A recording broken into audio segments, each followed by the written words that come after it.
Speaking Human. Today on Speaking Human, we veer off the road while gazing at outdoor ads covered in diamonds, human hair, and cans of snot. That's right, baby. We're bringing billboards back. Aw, yeah. Speaking Human. Welcome to Speaking Human, the official podcast of Monsters Unlimited, a creative agency with a business brain. I'm Shad Conley, Communications Director at Monsters Unlimited, and my body contains enough carbon to fill 9,000 pencils. And I'm Patrick Jebber, Creative Director at Monsters Unlimited, and according to Science World, I swallow a liter of snot every day. It's a good thing to know about you. All This is your first time checking out the podcast. Our goal on Speaking Human is to simplify complex marketing topics. We toss aside all the buzzwords and mumbo-jumbo to focus on how marketing can bring brands and people together. On today's episode, we tackled the topic of billboard marketing by taking a look at some strange and eye-catching outdoor advertising from our friends up north. Since people only look at billboards for an average of 6 seconds, the clock is ticking. So let's get into it. Science tells us that cuteness inspires aggression. But how could that possibly be true? I mean, just look at this adorable baby. I just want to squish your little face. Yes, I do. I just want to pop off those cute little toes. Yes, I do. I just want to wrap you in a burrito and smother you in hot sauce and eat you up and then rob a bank. Ha ha! I may need professional help. Science World! Now you know. What you just heard was a radio ad from Science World, a non-profit science center located in Vancouver. While we're not talking about radio advertising today, that spot does give you a good sense of Science World's playful marketing tone. They use that same tone in their billboard and outdoor advertising, which is the topic of today's show. But before we start digging into those efforts, Patrick, can you give us a little background on Science World and their unique approach to marketing? I can. Here's some info from the Science World website that might be helpful for our listeners. This advertising campaign came about when Science World teamed up with Rethink Canada to produce a number of their ads for their We Can Explain and Now You Know campaigns. The goal of these campaigns was not only to increase the awareness of Science World, which is, like you said, a nonprofit organization and science museum in Canada. It was also to introduce their personality to the community, to support Science World's mission of engaging the general public with science in a way that is both thought-provoking and fun. Something I think they did very well. What do you think? Yeah, definitely. I think, that's the reason we're talking about this today, right? Because it's something that caught our attention. So before we start digging into exactly what they did with their billboard and what's interesting about that, let's talk about billboards and outdoor advertising in general. Personally, Patrick, do you notice billboards? Do they make an impact on you? Have you, gone after a business because you saw it on a billboard? Well, I think billboards absolutely make an impact. Do they make a huge impact? I'd say that it all depends. If you're spending lots of money and budget on them and you've established a national effort, you'll probably increase exposure for your company for sure, but I don't know if you'll get the results you need to justify the expense. A lot of people say billboards are way too expensive. On a local level, I think you can also gain some exposure if you're in the right places near your business or strategically placed where your customers can see it, even if it's not close to your business. And that's all relative. And I guess it really just assumes that you have a brick and mortar business in that scenario. But that all said, there are a few near my home that I notice all the time. Good ones that stand out for sure, just like any good marketing can. But my son a few years ago saw one of the billboards by our house, and it was for a local insurance agent. And we passed by it several times before he made a comment about it. He said, "Dad, I don't think that guy is going to get any business." It took me a second to even comprehend what he was referring to. And I replied, "Why do you say that?" And he said, "Because his ad is so very boring." It was just this guy and he was like... Was it like his a headshot? Yeah.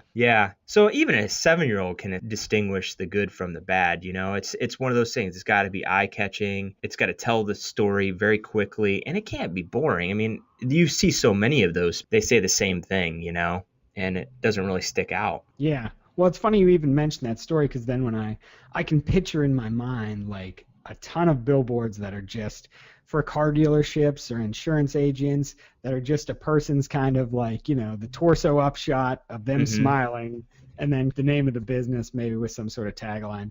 And that's kind of your like stereotypical image of a billboard. But really, I still think about how in certain places, like more sparse roads where I really notice them, or I'll be driving at night and they have them like, some of them are super lit up or they have the digital ones, and they definitely pop out to me. I can't usually think of what the message is on them because they're all are kind of usually the same, like anything else. It's a lot of different companies doing the same old things they've always done. Nothing really stands out. They all kind of blend together. But the physical object itself, I think, really gets the job done. It is effective. It's a giant billboard that you see in the physical world that sticks out to you. So there is still some value to that. We might think of it in comparison to some other marketing efforts today as something that's outdated, but it's still something that, at least from my experience, I notice and it makes an impact on me. What we're talking about today is it's billboards designed to actually stand out. And you see how powerful that can be when it's used effectively, when it is something different. Which is a good launching point then for, what we're talking about today, which is these Science World outdoor ads. And I, should clarify here. We're talking about billboards, and some of them are billboards, but there's also a lot of different types of signage they use, I guess, outside signage, even some sort of... I would say they're more like installations, Yeah, that's a good description. Let's jump into these Science World outdoor ads, which... This is something obviously very visual. You're going to want to look in our show notes, check out the links, and you can view all the different things we're talking about, even as we're talking about them if you want. SpeakingHuman.com. So Patrick, starting off, tell me what you like about the Science World ads, billboards, installations. Why were they effective for you?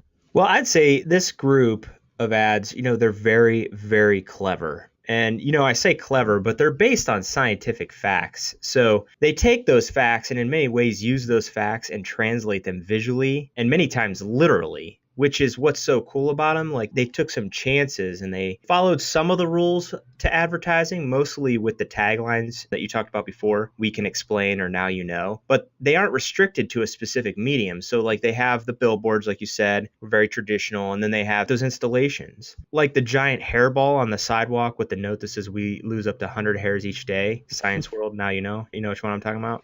Yeah, it's a very big hairball. That thing was giant. It would definitely catch your eye. They were being creative in the application of the advertising. Let's not just throw hair on a billboard. While it could be interesting, it's not going to be as interesting as seeing a giant hairball on the sidewalk. And with it's like a village of Wookiees shed all their hair for a year and put it in a big ball. Yeah, they had fun with it. They took chances. Yeah, and they did do a lot of different things. But even on that base level, even on the just billboards they did, I thought they grabbed your attention. And that's, one of the simplest things. We're talking about these ideas of these billboards with people's faces or, things you kind of see all the time. And then it just seems like so simple, just get an attention-grabbing image up there. You got half the battle right there, you know what I mean? Seeing something different that's stands out in this sea of sameness. I mean, that's just like a simple thing they did with all these. You know what I mean? Every one of these is something that you look at and you have to look twice at. And then the other thing they did is, take these sort of science factoids, these kind of interesting little tidbits, and found a way to express them in a visual way, whether that's billboard or this kind of ball of hair sitting in the middle of there. Attached to that is this little tidbit of science. Like you said, visualizing literally. Yeah, some of them were shocking, and then others were a little disturbing, but that's what their goal was, to sort of catch you and say, "Wow, really? I didn't know that," or "Ugh." You know what I mean? Yeah, and they all kind of also, work to shatter that boring idea of science centers. Because they're talking about them in terms of these little tidbits that you find pretty interesting, that you're like, oh, is this what the science center is? That's not what I would think of, Yeah, and that's hard to do because a lot of people have this preconceived notion of museums and science centers and stuff to be very stuffy and boring and outdated. Yeah. So they all play against that image people have, and they all have this fun and lighthearted tone that is consistently across everything. Yeah. So talking about some of these specifically, what are some of your favorites? I quite enjoyed many of the ads. Quite enjoyed. There were a few that stood out to be more memorable. I'd say one of my favorites was it was more of an interactive piece. It was the press here and we'll explain. And it's the bus that's a good stop one. ad. Yeah. Yeah.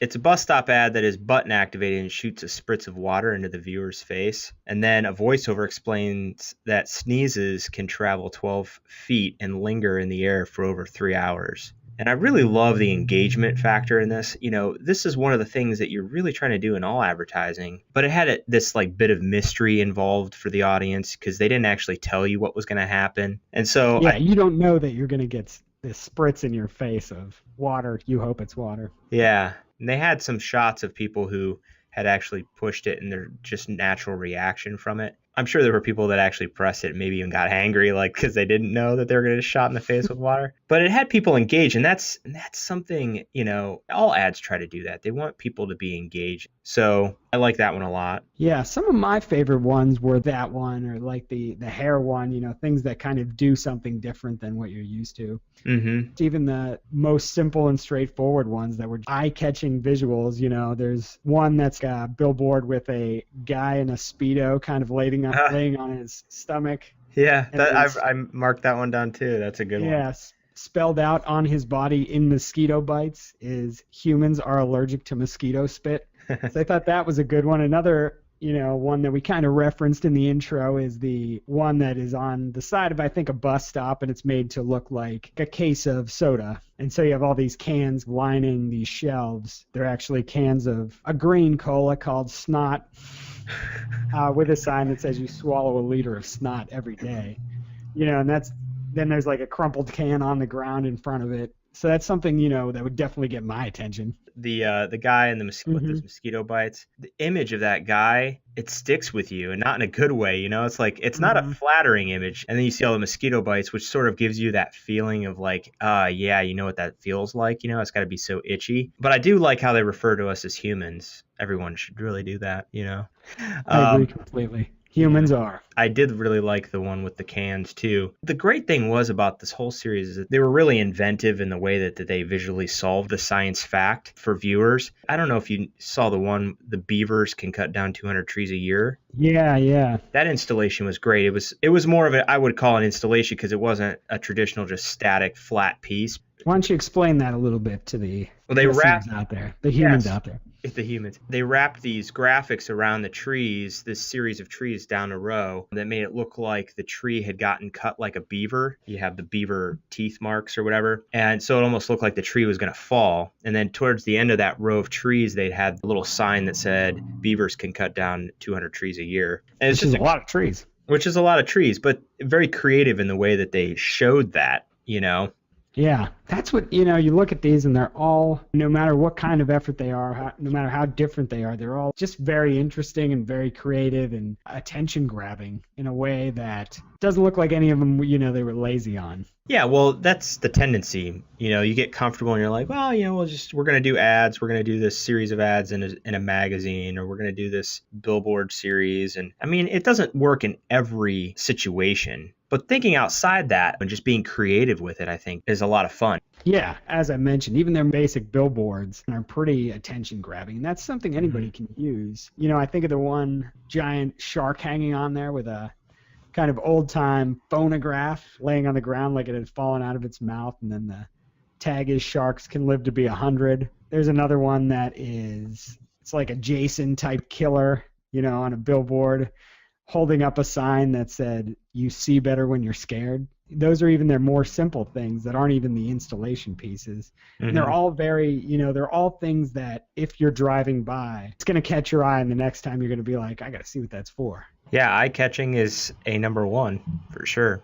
What's your kind of top takeaway for companies maybe thinking about doing some billboard advertising or doing some creative installation pieces around the city or something like that? What would you tell them? What's your tips? What's your takeaways? Yeah, so billboards, I'd say, are one of those original forms of print advertising. So that they could be very, very effective, but they come with their own set of rules, you know? Even the installation or outdoor ads are subject to these rules. All of them had one thing in common, and the most important is you have a split second to catch the viewer's attention. That's the biggest. And the next is you only have really 5 to 10 seconds to tell that message, especially if you're talking about the traditional billboard where your audience is zipping by, you know, in cars. Oh, definitely. This form of marketing or advertising is still pretty valuable as long as you use it right. That billboard can still grab your attention if you have the right image up there. And like you said, something that's simple.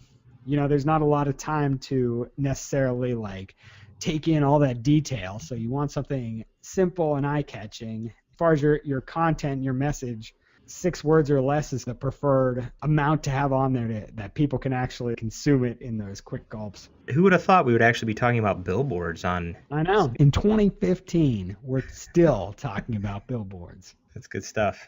Some people would even say we just brought billboards back. Well, you know, a lot of people refer to me as the 2015 version of Justin Timberlake. A lot of people are saying that. Yeah. All right. Well, that's it for today's episode. You can find current and past episodes of the podcast at speakinghuman.com. You can also subscribe to the Speaking Human podcast in the iTunes store.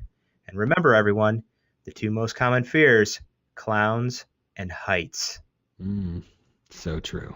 Email us with your thoughts on today's show or pass along any strange and interesting billboards you've seen. Feedback at thinkmonsters.com. That's feedback at thinkmonsters.com. We'll be back in 2 weeks with another episode of Speaking Human. Catch you then, humans. Speaking human.